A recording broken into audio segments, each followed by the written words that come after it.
hello to all of you.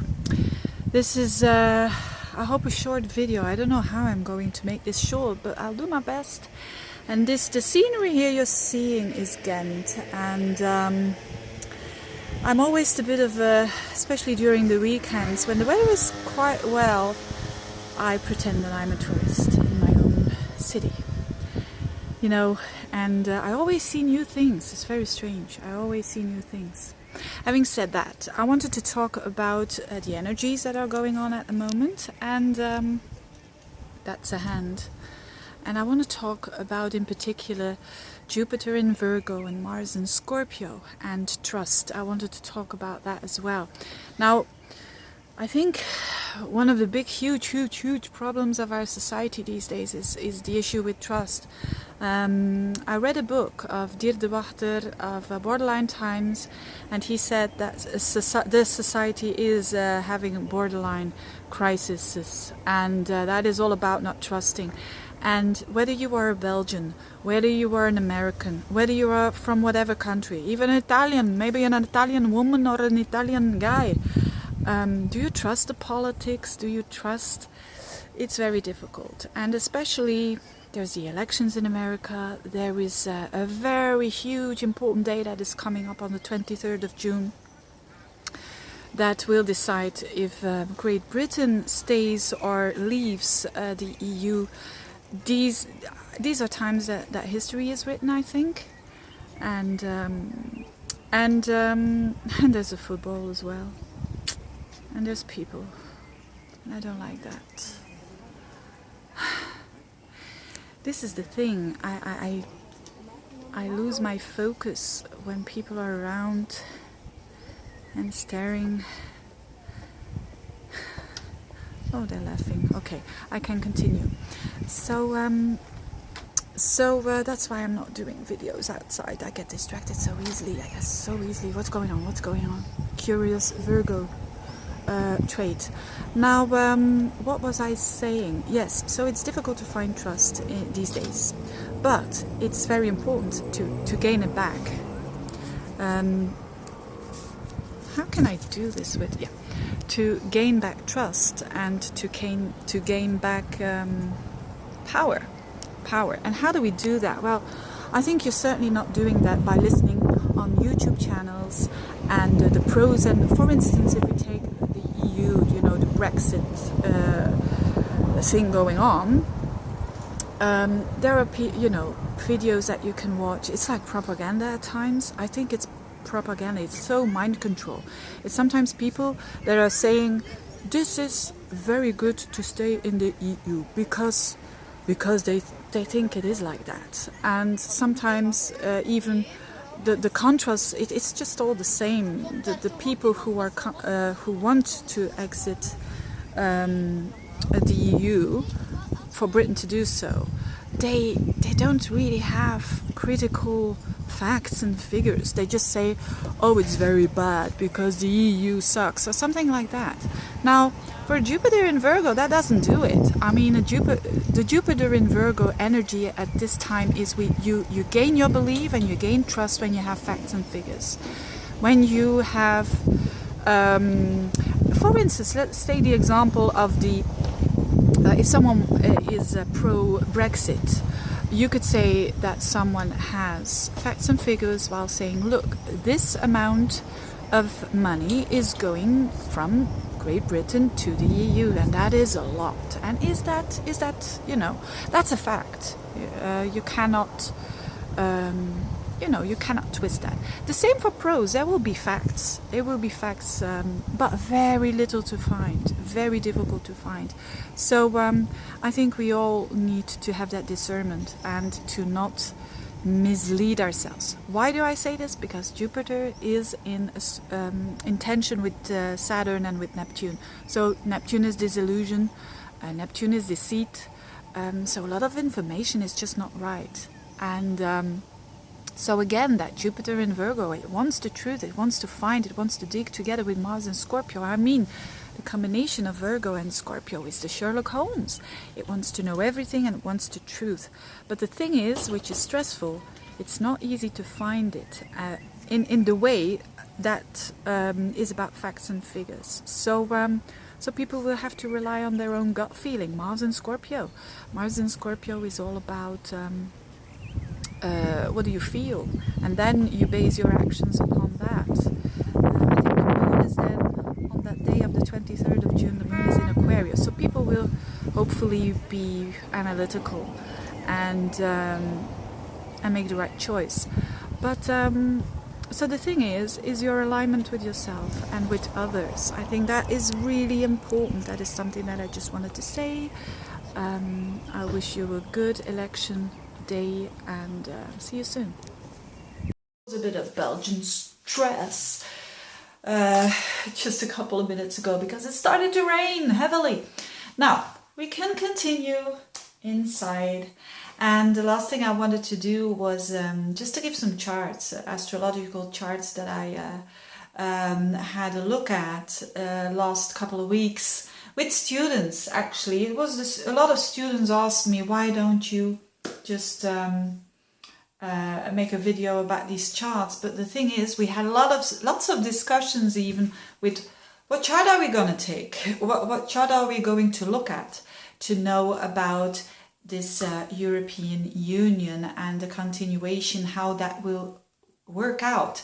Now I think I'm certainly not going to say, you know, it's going to be out or in, but I would be if I look at those charts, I would be very surprised if it would be like 70% says yes, we'll stay. I would be very surprised. I think it's going to be maybe like very close, or like 70% says I want to go out. I think because these charts all show a Uranus, a very strong Uranus transit, and Uranus, and of course when you have these days a Uranus transit, you're also having a Pluto transit. So Uranus and Pluto is still very loosely in a square. But the first chart I looked at, actually the chart of Great Britain, I took the one of the 1st of January 1801. And even there we discussed last week with my students, which chart are we going to take for Great Britain? I mean, for Belgium, doing that is very simple because it was the first, it was founded, and then with Great Britain there's a bit of much of history there that I'm not really familiar with. But I took that chart, and we saw very clearly that it was the moon in I think 19 degrees of Cancer. Well, Pluto will be there. Pluto opposes the moon next year, and it already had Uranus transit there. So that's one thing, a Pluto-Uranus transit on the moon, which is the people in a chart. Now, the other thing, I looked at the chart of of the EU, but that was a difficult one, because if you really look at when the European Union was founded, you could take the date of the 1st of January, the 1st of January, the 1st of November 93. But I have little doubts there, because I like to look at when something was founded the first time, and even when then you had a continuation and the name changed, it has its foundations there. So we had a look at the chart of when the EEKS, that's the that is the European, or the economical community of, I'm translating from Dutch now directly, the European community from coal and steel. So it was those 6 countries, the Benelux, Belgium, Netherlands, Luxembourg, France, Italy and Germany. So these 6 countries started with it. And I think when you look at that chart, it's not a bad chart at all, in my point of view. And the Sun is at 27 degrees of Aries, and Uranus will be bang on that Sun next year around June time of 2017. So that shows also a Uranus transit on actually the sun, which is really what it's all about. That and it seems to me that it started from something, you know, those 6 countries to something that became very bombastic, very huge. Because when you look at the chart that is often used on the internet of the 1st of November 93, you see a whole different chart, and you see a very, of course, when you would say that is a chart of a person, you may not judge, I think, that, oh, this is going to be the bad person, because every sign has a good side and a bad side. So with that chart, there's like 4 planets in Scorpio, it's all in the 4th house, it's all fixed signs. So, and I think it's a good representation of what the EU is now. It's very fixed, it's very, you know, they have an agenda, and they have a scorpionic kind of agenda, you know, 4 planets there in the 4th. We're never going to know what's behind that agenda, because the 4th house is a very hidden house, it's private house. So, but of course, at its best, so energies all have, I think, high levels and low levels. The low level of Scorpio is manipulation, having a hidden agenda, and doing, you know, all kinds of things that it wants to do for its own sake. And it's very dominant. It's and even Mars there as well in its own sign. Having Mars in Scorpio is very dominant. It wants to dominate. It doesn't take no for an answer, period.